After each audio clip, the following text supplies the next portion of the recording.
Did you know that 78% of motorcycle accidents involving loss of control during cornering are caused by improper downshifting techniques? Now that statistic might be shocking, but it's exactly why we're diving into rev matching today. One simple technique could be the difference between a smooth ride and a dangerous slide. Rev matching. Two simple words that separate the amateur riders from the pros. But is it just for track junkies and speed demons, or should every rider master this technique? Today, we're breaking down everything you need to know about this often misunderstood skill that could transform your riding experience. Picture this: you're leaning into a corner, adrenaline pumping, when suddenly you need to downshift. If you've ever felt that jarring lurch as your bike fights against the gear change, that violent jerk that makes your rear tire skip or slide, you know exactly what I'm talking about. That sensation isn't just uncomfortable, it's dangerous. When you downshift without matching engine speed to wheel speed, you're essentially throwing your transmission into chaos. Your chain tenses, your suspension compresses, and in wet conditions, your rear wheel can lock up faster than you could say low side crash. But the problems don't stop there.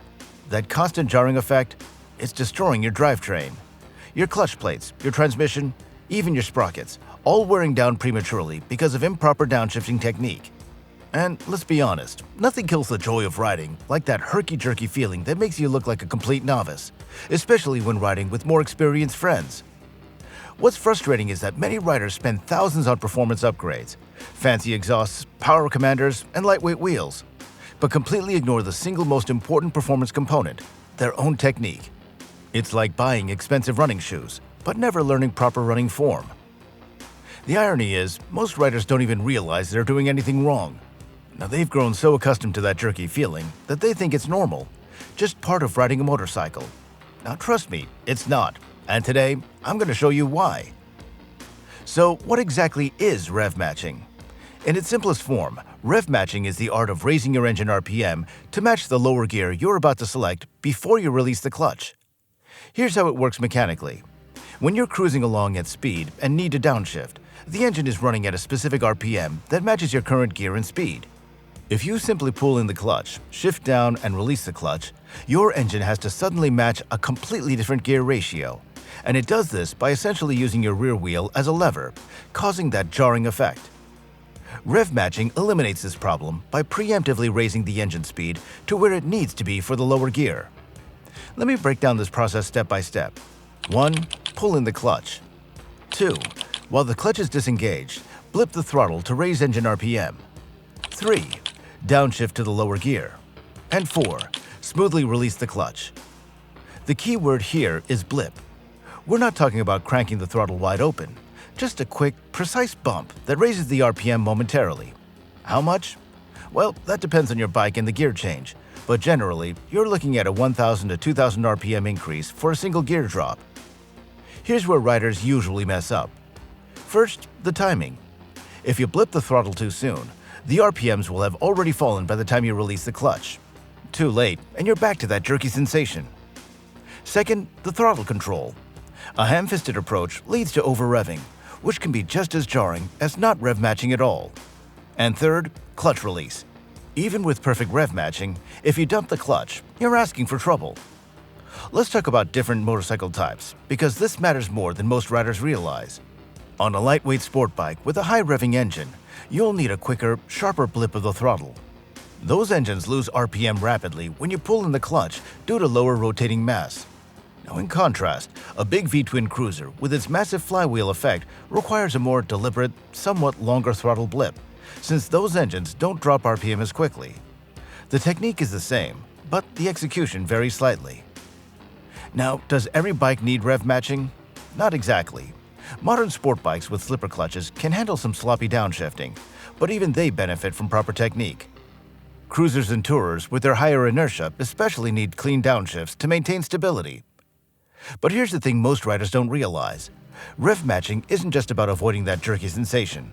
It's about maintaining the chassis stability of your motorcycle through a corner.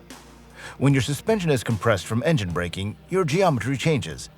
Your rake and trail decrease, which can initiate or worsen front-end slide. Let's look at it from a physics perspective. When you downshift without rev matching, you're essentially applying a brake force to the rear wheel through the drivetrain. This causes weight transfer to the front, compressing the front suspension. If you're in a corner when this happens, you've just dramatically changed your bike's handling characteristics at the worst possible moment. And for those of you who think, I'll just use the clutch to smooth it out, well, you're only half right. Slipping the clutch works, but at the cost of accelerated clutch wear. On a racetrack where you might be downshifting hundreds of times, that adds up quick. Not to mention, you're missing out on the engine braking benefit that you were looking for in the first place. Let's address the elephant in the room: quick shifters. Now, many modern bikes come with bidirectional quick shifters that handle both up and down shifts. But even these technological marvels have their limitations. They don't work well at low RPMs, and they can be a bit jerky at partial throttle. And if you're trail braking into a corner, they might not be the best option. Plus, they can't read your mind about exactly when you want that downshift to happen. What about auto blippers? Yes, they're designed to do exactly what we're talking about: automatically blip the throttle during downshifts. Now, they're fantastic on the track, but they still don't give you the precise control that doing it manually does. And let's be honest, they take away some of the satisfaction and artistry of riding a motorcycle. That's right, artistry, because a perfectly executed rev-match downshift is a thing of beauty. It's why many of us fell in love with motorcycles in the first place. That connection between rider and machine, working in perfect harmony. So how do you practice this skill? Well, start in a controlled environment. An empty parking lot is perfect. Get the bike rolling in second gear. Pull in the clutch, blip the throttle, downshift to first, and smoothly release the clutch. Feel that smoothness? That's what we're after. Hey riders, if you're getting value from this breakdown on rev matching, smash that like button right now. It helps more riders discover this channel, and trust me, your clutch and transmission will thank you later. Also, check out our free motorcycle maintenance checklist in the description. It's the perfect companion to the proper riding techniques we discuss here. Now, let's get back to mastering that perfect downshift. Graduate to practicing while braking gently, then combine it with cornering on familiar roads. Remember, smooth is fast, and fast is smooth. One thing that trips up many riders is the coordination required. You're essentially performing 3 separate operations almost simultaneously: clutch control, throttle blipping, and gear selection. It's like patting your head and rubbing your stomach at the same time, while also hopping on one foot. It takes some practice to make it feel natural. Let's talk about some common mistakes to avoid. First, the panic blip. When riders realize that they need to downshift quickly and end up giving a wild, uncontrolled throttle input. This often happens because they haven't built the muscle memory yet. Second, the lazy release. When you've given the perfect throttle blip, but then release the clutch so slowly that the engine RPM falls again before engagement. And third, the too many gears problem. Trying to drop 3 or 4 gears at once without enough throttle blipping to compensate. If you need to drop multiple gears, it's usually better to do them one at a time with separate blips. And finally, the brake throttle confusion. Struggling to blip the throttle while maintaining brake pressure. This is perhaps the trickiest part for beginners. The key is using the ball of your right foot on the brake pedal while rolling your ankle to blip the throttle with your thumb and first 2 fingers. Now, it takes some practice, but soon it becomes second nature. The beauty of rev matching is that it transforms downshifting from a necessary evil into another opportunity for control and precision. Once mastered, you'll find yourself downshifting more frequently and strategically, setting up for corners better, positioning yourself more effectively in traffic, and generally feeling more connected to your motorcycle.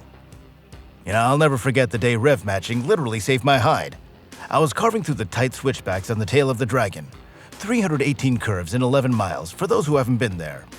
The rain had just started, creating that treacherous condition where oil and water mix on the asphalt. Coming into a decreasing radius turn, I needed to shed speed and drop 2 gears, fast. Without thinking, I pulled in the clutch, blipped the throttle while simultaneously braking, clicked down twice, and fed the clutch out smooth as butter.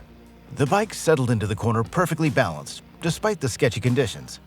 Now, the rider behind me wasn't so lucky. I watched in my mirror as he downshifted without matching revs. His rear wheel locked momentarily, then caught traction again, sending him into a tank slapper that nearly launched him off the mountain. He recovered, barely, but pulled over the next overlook, visibly shaken. When I stopped to check in on him, his first words were, "How did you make that look so easy?" Now, the answer was simple. Rev matching had become second nature to me. And on that day, it was the difference between a hard-stopping moment and a smooth, controlled corner. That's the real power of this technique. It's not just about being smooth or preserving your drivetrain, though those are fantastic benefits. It's about having complete control of your motorcycle in those critical moments where conditions get sketchy and margins for error shrink to zero. But the benefits extend beyond just safety. There's something deeply satisfying about nailing that perfect downshift, hearing the engine sing as it matches revs, feeling the bike settle into the corner without fighting you, knowing that you've mastered a skill that many riders never even attempt to learn. Now, I've spoken with professional racers who say that even with all the electronic aids available in modern sport bikes, they still prefer to rev match manually in certain situations because of the precise control it gives them. When hundredths of a second matter, having that extra bit of control can really make all the difference. Now, I've heard from riders who've switched to electric motorcycles and realized just how addicted they were to the satisfaction of a perfectly executed rev match downshift. It's become almost a meditation for many riders, that perfect harmony between man, machine, and road. And here's something interesting. My riding instructors always told me that you can tell a lot about a rider by listening to how they downshift. That smooth engine note as they match revs perfectly, that's the mark of someone who truly understands their motorcycle. The ragged lurching sound of unmatched downshifts, now that usually signals a rider who has other fundamental gaps in their technique as well. It reminds me of something a wise old rider once told me. Riding fast is easy, riding well is hard.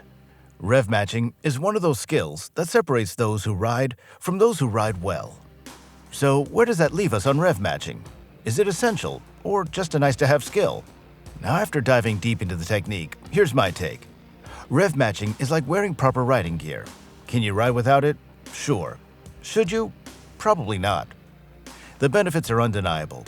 Smoother transitions between gears, reduced wear on your clutch and transmission, enhanced stability during cornering, better control in emergency situations, improved precision in your riding overall, and let's not forget, it just feels and sounds amazing.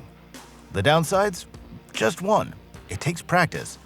But what skill worth having doesn't? For newer riders, don't feel overwhelmed.